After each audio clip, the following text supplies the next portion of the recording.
നിന്ന ചാപ്പാടിന്റെ കണക്കനുസരിച്ച് നോക്കുമ്പോ അതും ചെയ്യിക്കേണ്ടതാ. ചിരിക്കല്ലേ, വലിയ തമാശ കേട്ട മാതിരി. മര്യാദയ്ക്ക് എന്റെ കാശ് തരാൻ പറ, അല്ലെങ്കിൽ ഞാൻ പോവാ. ഞാൻ പോവാന്ന് ആക്കരുത്. ഈ ഏമ്പക്കത്തിന്റെ അർത്ഥം എനിക്ക് മനസ്സിലായി. മനസ്സിലായല്ലോ? മനസ്സിലായി. അത് തന്നെ പറഞ്ഞത്. എന്റെ ഇപ്പോ 2000 രൂപ എടുക്കാനില്ല. പിന്നെ എന്താ ഉണ്ട്? നുള്ളിപ്പെറുക്കി അവർ 500 രൂപ കാണും. എന്റെ പട്ടിക്ക് വേണം. മര്യാദക്ക് 2000 രൂപ എന്റെ കയ്യിൽ എണ്ണി തന്നില്ലെങ്കിൽ അതിന്റെ പ്രത്യാഘാതകം. പ്രത്യാഘാതം മേഘം എന്നുള്ളതിന്റെ ഇയാൾ എന്നെ പഠിപ്പിക്കൊന്നും വേണ്ട. പ്രത്യാഘാതം അത് ഭയങ്കരമായിരിക്കും. എന്തും നേരിടാൻ തയ്യാറായിട്ട് തന്നെയായി നാടകത്തിൽ ഇറങ്ങിത്തിരിച്ചിരിക്കുന്നത്. ഒരുമാതിരി പല തന്തയ്ക്ക് പറഞ്ഞ പരിപാടി എന്റെ അടുത്ത് കാണിക്കരുത്. തൽക്കാലം പല തന്തയുണ്ടെന്ന് വിചാരിച്ചേക്കാം. ഇയാള് എല്ലാ ദിവസവും സൂര്യാസ്തമനത്തിന് മുമ്പ് 100ന്റെ 10 ഇന്ത്യൻ കറൻസി നോട്ട് എന്റെ കയ്യിൽ തന്ന് ബോധിപ്പിച്ചുകൊള്ളാം എന്ന് വാക്കാൽ ഉറപ്പ് തന്നിട്ടാ ഞാൻ ഈ നാണം കെട്ട പരിപാടിക്ക് ഇറങ്ങി തിരിച്ച്. വാക്കാലല്ലേ, മുദ്രപത്രത്തിലൊന്നും എഴുതി തന്നിട്ടില്ലല്ലോ. നിങ്ങളൊരു കൊള്ളാവുന്ന കുടുംബത്തിലെ ആളാണെന്ന് വിചാരിച്ചത് എന്റെ തെറ്റ്. എന്ത് പറഞ്ഞാലും എന്റെ ഇപ്പൊ കാശില്ല.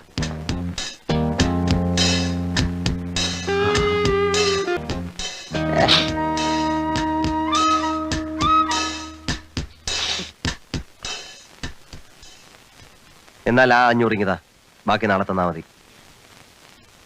ഏത്500?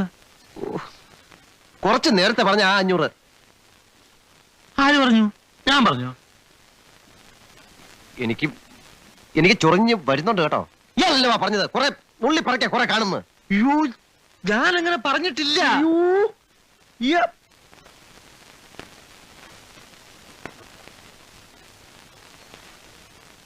ശരി, എല്ലാം പോട്ട്. ഇപ്പൊ എത്ര ആരാ? ഇത്രയും ആയ സ്ഥിതിക്കുള്ള സത്യം തുറന്നു പറയാലോ. എന്റെ 250 രൂപ കാണും. എന്നാ പക്ഷെ അതിന് അതിൻ്റെതായിട്ടുള്ള ചെലവുകളും ഉണ്ട്. അറിയാത്ത കുഞ്ഞ് ചൊറിയുമ്പോ അറിയുന്ന എന്റെ അമ്മ പറഞ്ഞിട്ടുണ്ട്. എന്റെ അടുത്ത കളി ഞാനിത് കുറെ കണ്ടിട്ട് തന്നെ വന്നിരിക്കുന്നത്. എന്റെ ജീവിതത്തില് ഇത്രയും വാക്ക് പാലിക്കാത്ത ഒരു മനുഷ്യനെ ഞാൻ കണ്ടിട്ടില്ല. ഇയാള് മനുഷ്യനല്ല, വേറെ വേണ്ട. കൈവള് കൈവള്.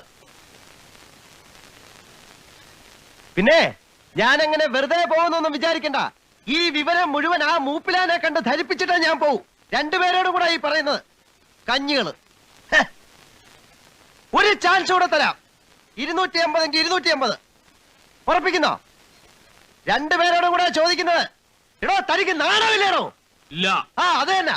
ആഹാ, ഞാൻ കാണിച്ചു തരാം.